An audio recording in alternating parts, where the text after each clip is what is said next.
I was not assigned to stop Kim Philby. That is the first thing I need to make clear. Because years later, when people ask why no one intervened, why no arrest was made, why no public reckoning followed, they assume there must have been a failure of courage or competence. They imagine a missed opportunity. They imagine panic. They imagine ignorance. What they don't imagine is something quieter, deliberate stillness. I worked inside MI6, but not where the public thinks MI6 lives. I wasn't a case officer. I didn't recruit agents. I didn't run operations or authorize surveillance. I worked in a place that existed between certainty and doubt, a place that received cases only after urgency had already been moderated.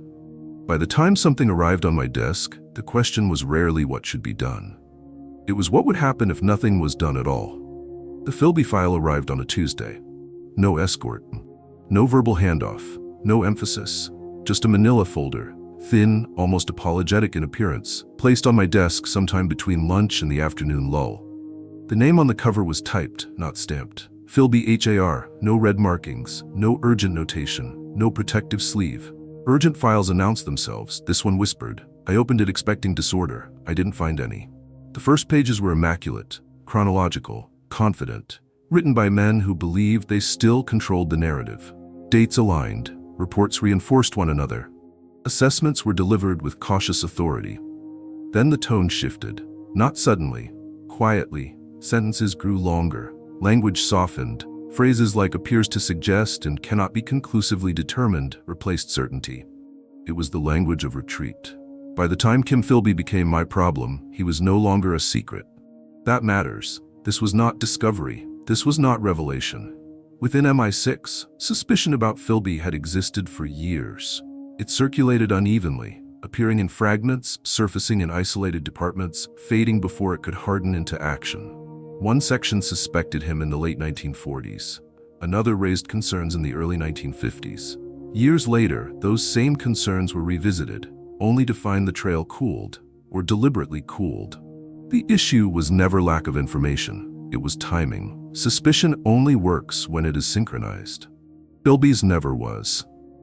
People like to believe intelligence agencies fail because they miss the obvious. That's comforting. It implies negligence. Negligence can be corrected. The truth is more uncomfortable. Most of the time, the obvious arrives at different moments for different people, and no one wants to be the first to say it out loud. By the early 1960s, Philby was no longer in London. He was in Beirut. Officially, this was a posting. Unofficially, it was a solution.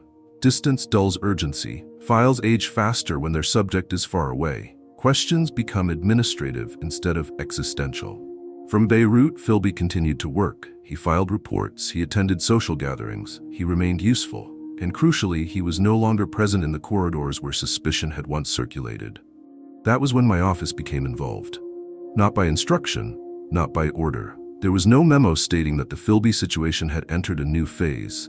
Instead, something subtler happened. Routing changed. Inquiries that once went directly to counterintelligence began passing through additional desks. Responses took longer, recommendations were acknowledged, then deferred. No one blocked anything, they simply allowed time to pass. People imagine secret offices issuing commands. They picture men in dark rooms deciding outcomes. That fantasy suggests control. The reality is quieter. We did not issue orders, we did not veto actions, we did not formally advise against intervention. We assessed outcomes. What happens if this continues? What happens if we act? What happens if we wait? In Philby's case, the question was never whether he was guilty. That question had already been answered, just not in a way anyone was willing to formalize. The real question was what acting would expose. What would it reveal about previous oversight, about internal vetting, about how long doubts had been tolerated, and most dangerously, how long they had been ignored. Those are not questions institutions like answering. There is a moment I remember clearly. Not because anything dramatic occurred, because nothing did. A routine cable arrived from Beirut. Calm language, no alarm. But buried in the text was a line that changed the posture of the entire file. Philby had been informed of a possible recall to London. Not immediately, not urgently, soon. I checked the routing history. The recommendation had passed through multiple desks. Each acknowledged it, each deferred it. Deferred. Delay is an effective instrument. It creates the appearance of process while preventing conclusion. That was when I understood something fundamental. No one was trying to stop Kim Philby. They were managing the moment when he would no longer be useful, without forcing the institution to confront what that meant. The first formal review of the situation did not mention his name. Instead, it focused on procedural vulnerabilities, information flow, autonomy in the field, oversight gaps. Philby appeared only as an example, a case study. Once a person becomes the focus, action follows. When the system becomes the focus, delay becomes acceptable. I attended that review, not as a participant, as an observer. The room was small, the language careful. No one raised their voice. No one said the word traitor. They spoke of exposure, of embarrassment, of precedent. Someone asked what would happen if action were taken and the matter became public. Another asked what would happen if no action were taken and the matter surfaced anyway. Those outcomes were weighed carefully, not morally, strategically. Then someone asked the most dangerous question of all. How confident are we? There was a pause. Eventually someone replied, confident enough to be cautious. The phrase was written down. That ended the discussion. After that, nothing changed. And that was the change. Files continued to circulate, but more slowly. More desks were copied, more approvals were required. The appearance of diligence increased, the likelihood of action decreased. Philby remained in Beirut, and Beirut in those years was a place where time behaved differently.